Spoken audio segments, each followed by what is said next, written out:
Hello. നമ്മൾ ഈ പുറത്ത് താമസിക്കുന്നവർക്കേ കുക്കിംഗ് എന്ന് പറഞ്ഞ ദിവസം ഒരു പുതിയ പുതിയ കണ്ടുപിടുത്തവും എക്സ്പെരിമെൻ്റൊക്കെ ആട്ടോ. ഇത് ഞങ്ങൾ ലിഡിലിൽ നിന്ന് മേടിച്ച സാൻഡ്രനാണ്, നാട്ടിൽ മത്തിയാണെന്ന് തോന്നുന്നു. ഇത് നമ്മുടെ ടൊമാറ്റോ സോസിൽ ഇട്ടതാട്ടോ.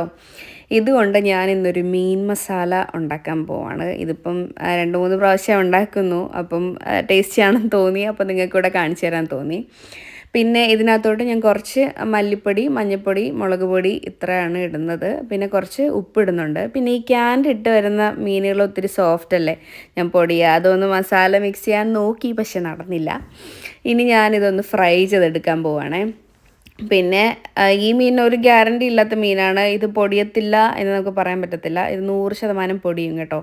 ഇപ്പം ഇങ്ങനെയൊക്കെ ഇരിക്കുന്നതാണെങ്കിലും ഇതിൻ്റെ അവസാന ഭാഗം കാണുമ്പോൾ നിങ്ങൾക്ക് അറിയാം കേട്ടോ. ഇതിനകത്തോട്ട് ഞാൻ ഉപയോഗിക്കുന്നത് ഒരു 1.5 സവാള എടുക്കുന്നുണ്ട്, കുറച്ച് ഇഞ്ചി, വെളുത്തുള്ളി, പിന്നെ ഒരു പകുതി നമ്മുടെ തക്കാളിയും എടുക്കുന്നുണ്ട്.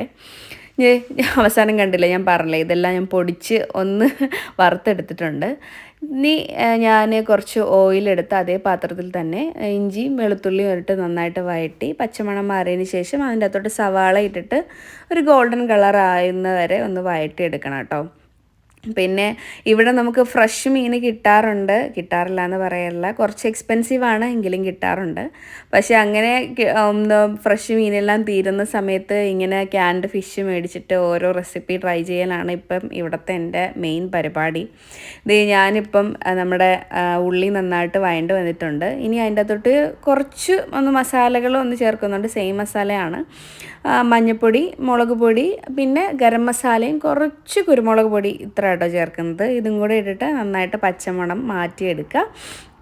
പിന്നെ ടൊമാറ്റോ സോസിലുള്ളതാണ് അത് എങ്കിലും ഞാനൊരു പകുതി തക്കാളിയും ഇടുന്നുണ്ട്. പിന്നെ നേരത്തെ ആ മസാല ഇല്ലേ, നമ്മുടെ മീൻ മിക്സ് ചെയ്ത മസാല, അതാട്ടോ ഞാനത് ഒഴിച്ചത്. അതിനകത്തോട്ട് അതും കൂടി ഇട്ടിട്ട് നന്നായിട്ട് മിക്സ് ചെയ്യുന്നു. ഇനി കുറച്ച് കറിവേപ്പില, നമുക്കൊരു നാടൻ ടച്ച് വേണമല്ലോ എന്തുണ്ടാക്കിയാലും, കറിവേപ്പിലയും കൂടി ഇടുന്നുണ്ട്. ഇത് ഇപ്പം റെഡി ആയിട്ടുണ്ട്. ഇനി ഒന്നുമില്ല, നമ്മുടെ വറുത്ത് വെച്ചിരിക്കുന്ന മീൻ ഇതിൻ്റെ അകത്ത് ഇടുന്നു, നന്നായിട്ട് മിക്സ് ചെയ്യുന്നു. പിന്നെ ചോറിൻ്റെ കൂടത്താണെങ്കിലും നല്ല കഞ്ഞിയാണെങ്കിലും നല്ല ടേസ്റ്റ് ആട്ടോ. ഞങ്ങളിവിടെ കഞ്ഞിയുടെ കൂടത്താട്ടോ കുടിച്ചത്.